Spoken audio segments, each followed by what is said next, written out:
Duke एलियोट हमारी heroine को खंजर थमाते हुए कहता है, हेजल इसे थोड़ी देर के लिए पकड़ो और अपने आप को सेफ रखो। वो कहती है क्या? तो तब वो अपना आर्मर उतारता है। वो कहता है हम बहुत ज्यादा दूर आ गए हैं ऐसा लगता है। तो तब वो दरख्त के ऊपर चढ़ता है और सारा नजारा देखता है। वो नीचे उतरते हुए कहता है, पहले तो हम जब सुबह निकले थे तो साउथ वेस्ट फॉरेस्ट में थे, लेकिन अब लगता है यहाँ पे माउंटेन है तो हम लोग नॉर्थ ईस्ट में आ गए हैं। वो कहती है क्या इतनी दूर आ गए हैं? लेकिन इसका मतलब है हम रात तक वापस नहीं जा सकते, तो अब क्या करें? और उसने तो वो सर्कल कॉपी कर भी लिया था। वो कहता है करना क्या है, हमें एक जगह ढूंढनी होगी जहाँ पे हम रात को रह सके। और वो वहां पर देखते हैं। वो कहता है यहाँ पे तो फ्रेश फुटप्रिंट है, इसका मतलब है कि ये जगह किसी ऐसे से बिलोंग करती है जिसने ये सर्कल बनाया है। वो कहती है फुटप्रिंट्स, लेकिन ये तो लकी है ना। वो कहती है लेकिन अगर कुछ गलत हो गया तो? वो कहता है क्या गलत हो गया? वो कहती है अगर कोई मॉन्स्टर आ गया उसने हमें मार दिया तो, और हमारे पास छुपने के लिए कोई जगह ना हुई तो? वो कहता है एक मिनट रुको और वहां पर देखो। वो कहती है क्या क्या है वहां पर? वो कहती है क्या कोई मॉन्स्टर है? लेकिन तब वो एक तरफ इशारा करता है। वो कहता है वहां पे एक कैबिन है। तो हेजल कहती है तुमने तो मुझे डरा ही दिया था। तो ड्यूक कहता है मैं तो बस तुम्हें तंग कर रहा था। वो कहती है ठीक है मैं इसको कभी नहीं भूलूंगी। और जब दरवाजा खोलता है तो वो जगह वो तो बिल्कुल टूटी फूटी थी और उसकी तो छत भी नहीं थी। वो कहता है छत में भी एक बहुत बड़ा होल है। वो कहती है इसको तो मैं ठीक कर देती हूँ ना। और तब वो मैजिक करती है और तब वहां पे चूल्हे पे खाना भी तैयार हो रहा था। वो कहती है एटलीस्ट अब हमें सर्दी में मरना नहीं पड़ेगा ना, और हम खाना भी खा सकते हैं।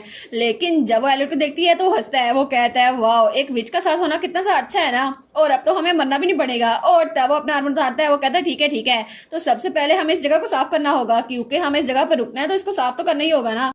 और तब थोड़ी देर बाद तक हमारी हेजल ने खाना बना भी लिया था और वो खाना खा रहा था। वो कहता है वाह इसने ना सिर्फ खाना बना लिया बल्कि इसने तो कैबिन की सफाई भी मुझसे ज्यादा जल्दी कर ली। वो कहता है हेजल तुम तो सच में कोई और चीज हो, आखिर तुम इतना अच्छा खाना कैसे बना सकती हो? ये तो बहुत अमेजिंग टेस्ट कर रहा है। लेकिन हेजल इसका मतलब है तुम कुछ भी कर सकती हो? वो कहती है नहीं ये बात सच नहीं है, मेरे पास बहुत सारी चीजें जो मैं नहीं कर सकती। तो ड्यूक कहता है अगर यहाँ पे लूना होती ना, वो कहती भाई मैं तो बहुत ज्यादा जेलस हो रही हूँ, आपके ज्यादा लकी है ना कि आप हेजल का बनाया हुआ खाना खुद ही खा रहे हैं। और वो यही अल्फाज इस्तेमाल करती है कितने फैंसी वाले। तो वो कहती है अच्छा तो लूका क्या करता है? वो कहता है बिग ब्रदर आप अकेले अकेले खा रहे हैं मुझे नहीं दे रहे। वो कहता है हाँ ऐसा ही था, और दोनों हंसने लग जाते हैं और दोनों हंस रहे थे। लेकिन तब माहौल थोड़ा ऑकवर्ड हो गया था और तब थोड़ी देर बाद बुरी रात छा चुकी थी। और तब हमारी हीरोइन सोचती है कितना अजीब है ना, खाना तो हमने खा लिया बहुत ज्यादा डिलीशियस था, और तो और मुझे बहुत ज्यादा खुशी हो रही है कि हमें रहने के लिए एक जगह मिल गई है, लेकिन सिचुएशन कितनी ज्यादा ऑकवर्ड हो रही है ना, हम तो बिल्कुल बोल ही नहीं पा रहे। तो तब वो कहती है योर ग्रेस आप तो ड्यूक है ना, तो आपके लिए यहाँ पे बैठना अजीब लगता होगा है ना, और आपको यहाँ बैठने की आदत नहीं होगी फ्लोर पर। वो कहता है नहीं इसे हमने साफ किया तो कोई अजीब मसला नहीं है, वैसे भी जहाँ पे मैं ट्रैवल के दौरान रहा था ना सबसे ज्यादा साफ जगह यही है। वो कहती है आखिर आप किस जगह पे रहते थे, अपनी अपनी जिंदगी कहाँ उतारी है? वो कहता है मुझसे ना ही पूछो। लेकिन वो कहता है मोर इम्पोर्टेंटली हेजल तुम आखिर ऐसे क्यों बैठी हुई हो, क्या ये अनकंफर्टेबल नहीं है? और तब वो खुद जरा अनकंफर्टेबल बैठा हुआ था। वो कहती है ऑनेस्टली मुझे लगता है योर ग्रेस आप जरा अनकंफर्टेबल हो रहे हैं। और फिर हेजल कहती है इससे मुझे याद आया मेरे स्कूल के दिनों में मेरे साथ बहुत ज्यादा बुरा हुआ था, मैं लेट हो गई थी और मुझे पूरा घंटा एक चेयर पकड़ के बैठा रहना पड़ा था, तब तो बहुत ज्यादा अनकंफर्टेबल हुआ था। तो वो हंसने लग जाता है। वो कहता है कितनी रैंडम बात कर रही हो ना तुम। लेकिन वो उसको देखती है। वो कहती है कि आपको याद है वो लड़की जिसके साथ आपने पिछली बार डांस किया था? वो कहता है अच्छा लेडी मोनाट। वो कहती है हाँ आप दोनों तो बहुत ज्यादा अच्छे लगते हैं साथ में। वो कहता है क्या?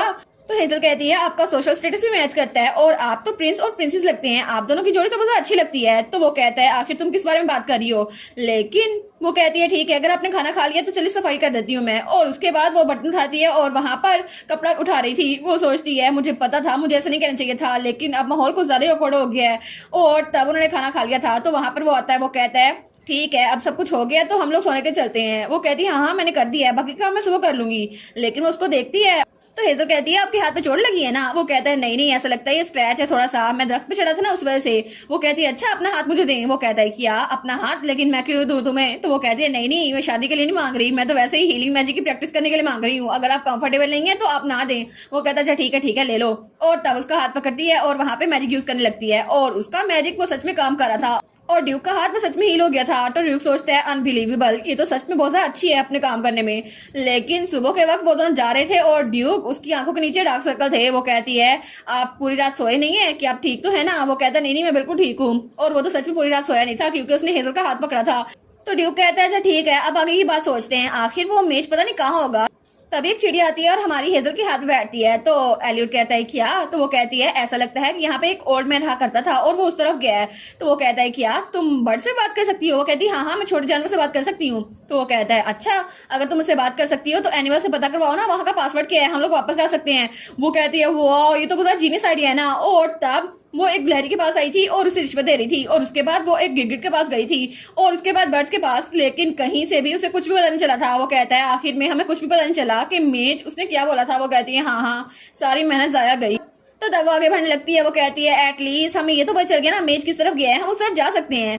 और वो कहती है क्या पता, हमें बस एनिमल्स को फॉलो करना चाहिए जो उन्होंने हमें कहा है, क्या पता हमें कुछ और भी मिल जाए। लेकिन जब वो आगे जाती है तो वो कहता है एक मिनट रुको, ये तो वो कहती है ये क्या, तो वो कहता है ये तो अनएक्सपेक्टेड एंड है। और वहां पर तो पीछे पहाड़ सा था। वो कहता है असल में ये मैन ईटिंग बीज का नेस्ट है और यहाँ पर वो अंडे देती हैं। तो वो कहती है क्या वो यहाँ पर अंडे देती हैं, इसका मतलब यहाँ पे मॉन्स्टर रहते होंगे। तो तब वो लोग वहां से जा रहे थे। वो कहता है लेकिन मैन ईटिंग बीज वो तो एम्पायर की इसमें रहती है ना, डिजर्ट के पास, ये यहाँ पर क्या कर रही है। तो हमारी ऐसा कहती है ये तो बहुत अजीब है ना, इनको यहाँ पर देखना। तो तब एक तरफ इशारा करता है और वो कहता है वो अंडे नहीं है, और वहां पे सच में अंडे पड़े हुए थे और उसके ऊपर कुछ मैजिक किया हुआ था। तो हमारी कहती है क्या इन अंडों के इर्द गिर्द मैजिक हुआ है। तो वो कहता है अच्छा मैजिक। और तभी उसे याद आता है एम्पीरियल फैमिली का पिछला ऑर्डर, जब वो लोग ये अंडे लेकर गए थे। तो तब उसके सब ऑर्डिनेट ने कहा था मैन ईटिंग बीज तो बहुत हार्मफुल मॉन्स्टर होते हैं, आखिर वो इन अंडों को क्या करेंगे। तो तब ड्यूक कहता है मुझे नहीं पता, एम्पर ने कमांड दिया है, लेकिन हमने सारे मॉन्स्टर को खत्म कर दिया, बस उनके अंडे लेके आए हैं ताकि वो रिसर्च कर सकें।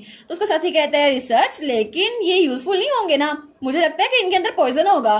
तो वो कहता है हाँ मुझे पता है, लेकिन फिर भी अब एम्पर ने कहा तो ये करना ही पड़ेगा। लेकिन तभी वो इन अंडों को देखता है। वो सोचता है अच्छा तो उन्होंने ये प्लान किया था कि उन अंडों को यहाँ पर रख सकें। वो कहता है ये सारा कुछ ये एम्पीरियल फैमिली ने किया है। तो हमारी इसको कहती है क्या सच में उन्होंने ये किया है, लेकिन वो किस लिए कर रहे थे। वो कहता है और किस लिए, वो लोग हमें टॉर्मेंट करना चाहते थे, मुझे, लूना और लुका को, और हमारी फैमिली पे डायरेक्टली अटैक करने के बजाय उन्होंने ये रास्ता चुना। लेकिन पता नहीं वो फैमिली ये स्कीम कर क्यों रही है। तब वो अंडों की तरफ हाथ बढ़ाता है, लेकिन तभी वो कहता है एक बार हम वापस चले गए ना तो मैं इसको एविडेंस को तभी यूज करूंगा। और तभी वहां पर कोई था बहुत बड़ा मॉन्स्टर उन लोग के सामने। तो वो कहती है ये तो एक ट्रोल है ना। वो तो बड़ी डर जाती है। वो कहता है एक ट्रोल, ये तो नेस्ट के करीब गार्ड किए हुए है। तो वो कहती है क्या। तो ड्यूक एलियट कहता है हेजल उन अंडों को उठाओ। वो कहती है हाँ अंडे। तो तब अपने मैजिक से उन अंडों को अपने पास ले आती है। वो कहती है अच्छा अब क्या करूं। तो वो कहता है और क्या, जल्दी करो भागें। और तब दोनों ही भागने लग जाते हैं और वो ट्रोल के पीछे था। तो हमारी हेजल तो बड़ी डरी हुई थी। तभी वो ट्रोल एक दरख्त उठाता है और उसकी जड़ों समेत हमारी हेजल पे फेंकता है। तो हमारी हेजल उसको डॉज कर लेती है। वो कहती है क्या इसने जड़ों समेत वो दरख्त उतार लिया। वो कहता है तुम्हें कोई बैरियर मैजिक नहीं पता। वो कहती नहीं अभी तक मैंने कोई नहीं सीखा। और तभी वो अपनी तलवार निकालता है। वो कहता है ठीक है मैं प्रोटेक्ट करूंगा। लेकिन तब वो रुक जाता है। वो कहती है क्या क्या हुआ। तो वो कहता है ये तो बहुत बुरा हुआ। वो कहती है क्या।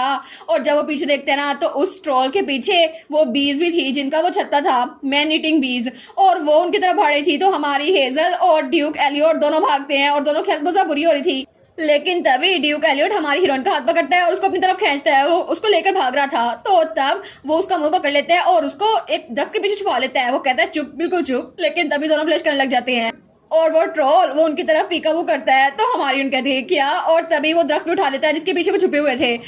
तो हमारी उन सोचती है ओ नो हम लोग मरने वाले हैं। तो ड्यूक कहता है ये जरूर हमारी सेंट की वजह से यहाँ पर आया होगा, और इसके पीठ पर ये तो पॉइजनस स्टिंगर भी है, इसका मतलब है वो मैन ईटिंग बीज ने इन पे हमला किया था, लेकिन फिर भी ये बच गया। तो तब अपनी तलवार निकालने लगता है। वो सोचता है तलवार काफी नहीं होगी, मुझे लगता है मुझे अपनी पावर यूज करनी चाहिए। और तब अपनी पावर यूज करने लगता है। लेकिन तभी उसे याद आता है जब उसकी मॉम ने कहा था एलियट तुम्हें ये नहीं करना चाहिए और कभी भी किसी को पता नहीं देने चलना कि तुम्हारे पास होली पावर है।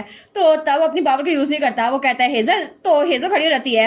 वो कहता है तुम क्या कर रही हो, जल्दी करो ना मैं हैंडल कर लूंगा ट्रोल को, जल्दी भागो।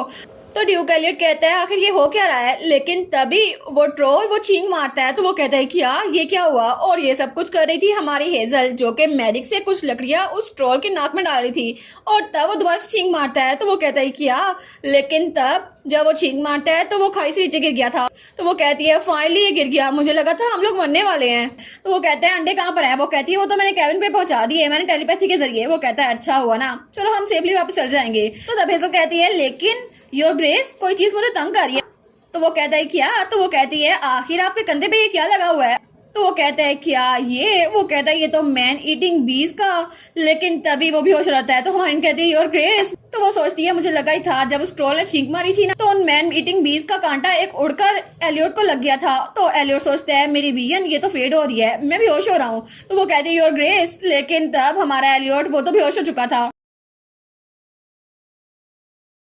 और इसी के साथ ये वाला पार्ट यहीं पर ख़त्म। तो आप लोग बताइएगा आप लोग को ये पार्ट कैसा लगा, और वीडियो को लाइक और चैनल को सब्सक्राइब लाजमी कीजिएगा। बाकी वीडियोस का लिंक भी स्क्रीन पर नज़र आ रहा होगा तो काइंडली उनको भी चेकआउट कर ले। और thank you so much for watching my videos. Stay safe, bye bye.